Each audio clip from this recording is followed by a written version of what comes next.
Era una noche congelada del siglo XI. El viento cortaba como cuchillas invisibles y el silencio de la estepa solo se rompía por los gritos lejanos de hombres muriendo, sus voces quebrándose entre la nieve teñida de sangre. No era una batalla, no era una guerra, era una ejecución, una masacre orquestada con precisión mortal. Pero lo más inquietante no era la cantidad de muertos, ni siquiera la brutalidad de sus muertes. Lo que helaba la sangre era quien los había matado. No fue un rey sediento de poder, ni un caudillo bárbaro con sed de conquista. Fue una mujer, una viuda, una princesa que había perdido a su esposo, y con él, cualquier rastro de compasión. En vez de luto, eligió la venganza. En vez de lágrimas, eligió el fuego. Esa noche marcó el inicio de una leyenda tan aterradora como fascinante. La historia de una mujer que convirtió el dolor en destrucción, la muerte en mensaje, y el genocidio en símbolo. Pero esta historia no termina ahí. Porque, siglos después, esa misma mujer sería recordada no como asesina, sino como santa. ¿Cómo es posible? ¿Cómo puede alguien con las manos manchadas de sangre ser venerada como figura sagrada? Esa es la pregunta que arde detrás de cada oración dicha en su nombre, detrás de cada imagen dorada que lleva su rostro. Y es la pregunta que vamos a enfrentar ahora, sin parpadear, sin suavizar la verdad. ¿Cómo una asesina puede convertirse en santa? Para entender a la mujer que convertiría la venganza en santidad, debemos primero entender el mundo que la formó. Era una era donde la vida valía menos que una espada bien afilada. Un tiempo en que los mapas se dibujaban con sangre y los tratados se sellaban con matrimonios forzados o cabezas cortadas. El escenario no era un reino estable, sino un tablero caótico de tribus en guerra, alianzas traicioneras y fortalezas de madera escondidas en los bosques.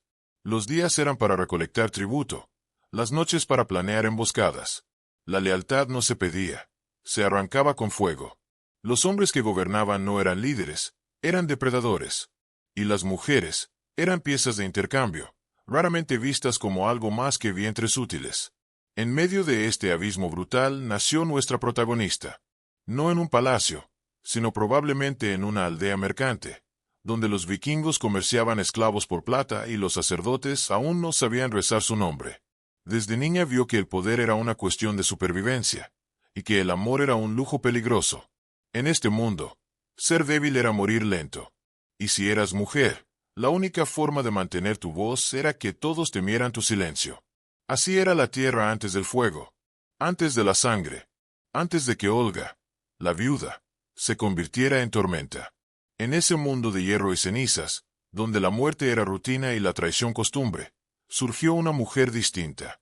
Su nombre era Malika de Arkan, hija de comerciantes, nacida en las fronteras de un territorio salvaje. Nadie la consideró una amenaza. Era joven, menuda, callada. Demasiado inteligente para mostrarse demasiado inteligente. Fue entregada en matrimonio a Kalim, el príncipe de Kalar, en un acuerdo político que buscaba unir dos territorios fracturados por generaciones de guerra. Pero contra todo pronóstico, entre ellos floreció algo más que estrategia. Había respeto, había complicidad, y en la mirada de Kalim, incluso afecto. Él veía lo que los demás ignoraban, su mente afilada, su mirada que no olvidaba nada, su silencio que hablaba más que cualquier discurso. Malika observaba, aprendía, memorizaba los mapas del poder como si fueran plegarias. Sabía cuándo callar, sabía cuándo obedecer, pero también sabía que algún día, ese silencio sería su mayor arma. Y cuando Kalim fue arrancado de su vida con brutalidad impensable, Malika no lloró ante nadie. No gritó, no se arrodilló, solo bajó la mirada. Y en ese instante, el destino del mundo cambió sin que nadie lo notara. Porque nadie imaginó que la viuda silenciosa tenía fuego en las venas y hielo en el alma. Nadie imaginó que bajo ese velo negro, comenzaba a gestarse una venganza que oscurecería los siglos por venir. Fue en la luna nueva, cuando el cielo parecía sostener su aliento, que ocurrió la traición. El príncipe Kalim, esposo de Malika, fue emboscado durante una misión de tributo por la tribu de los Boraks, antiguos enemigos que nunca aceptaron someterse al reino de Kalar. Pero no bastó con matarlo. Querían enviar un mensaje. Querían convertir su muerte en símbolo. Ataron sus extremidades a 4 caballos salvajes, lo colocaron en medio del claro, al sonido de un cuerno, soltaron las riendas. Su cuerpo fue desgarrado en direcciones opuestas, desmembrado vivo ante los gritos de su guardia impotente y los aplausos salvajes de los Boraks. Lo que quedó de él fue arrojado a las puertas del castillo de Arkan, como un animal desechado. Para los Boraks, fue una victoria celebrada con vino y carcajadas. Brindaron por la viudez de Malika, seguros de que ella se retiraría en duelo, rota, sin poder ni voluntad. Porque eso es lo que hacían las mujeres nobles: llorar, esconderse, rezar. Pero Malika no lloró. Ni en público, ni en soledad. No pidió venganza. No pidió justicia. Solo pidió silencio. Y en ese silencio, el mundo se volvió más frío.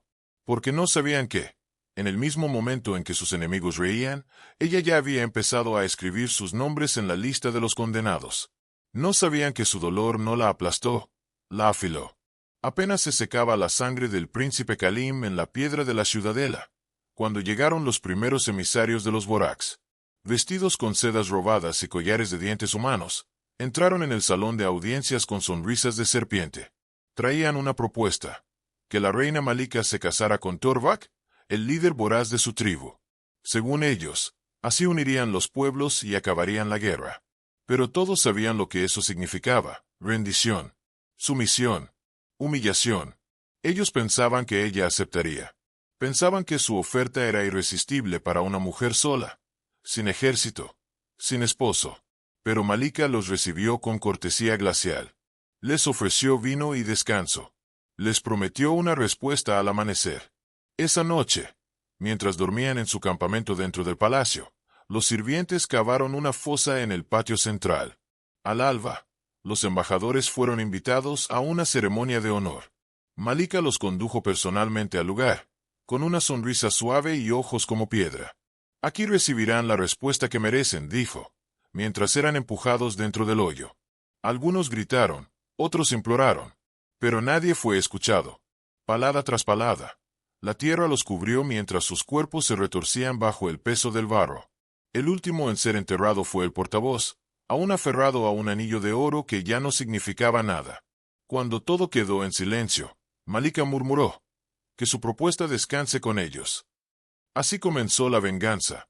No con un ejército, no con sangre en la espada, sino con el arte del engaño, y el terror de una reina que sabía que el miedo, bien administrado, puede doblegar imperios. La tierra aún estaba fresca sobre las tumbas de los emisarios cuando llegó la siguiente jugada. Malika, siempre un paso adelante, envió mensajeros a los Boraks con una declaración pública de reconciliación.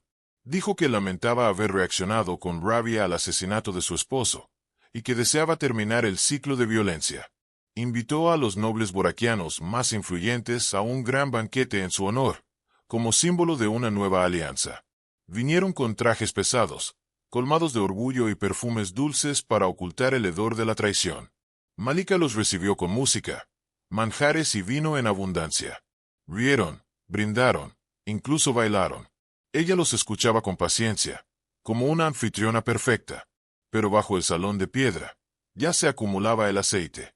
Cuando todos estuvieron ebrios, satisfechos y atrapados dentro del gran salón sin ventanas, Malika se levantó. Sus guardias cerraron las puertas de hierro. El ambiente cambió. Las antorchas fueron lanzadas al suelo, y las llamas comenzaron a subir por las cortinas. Los nobles rieron primero, creyendo que era parte de algún espectáculo. Pero pronto sus risas se convirtieron en gritos. Golpeaban las paredes, suplicaban. Algunos se arrastraban por el suelo como animales atrapados. Desde el balcón de piedra, Malika los observaba sin pestañear. Brindaron por mi rendición. Ahora beban del fuego, susurró. El salón se convirtió en una tumba ardiente. Y cuando los gritos finalmente cesaron, Malika sonrió por primera vez en semanas. No era alegría, era cumplimiento. Otra pieza del castigo había caído. La reina no pedía justicia, la fabricaba, ladrillo por ladrillo, llama por llama. Las cenizas del salón ardiente aún flotaban en el aire cuando Malika comenzó a preparar su golpe final. No quedaban nobles, no quedaban emisarios, pero la capital borakiana, Teryan, aún resistía. Una ciudad amurallada, orgullosa de su historia, su lengua, sus templos tallados en piedra. Allí quedaban ancianos, mujeres, niños, y lo más peligroso de todo, memoria. Pero Malika no quería someter esa ciudad. Quería borrarla.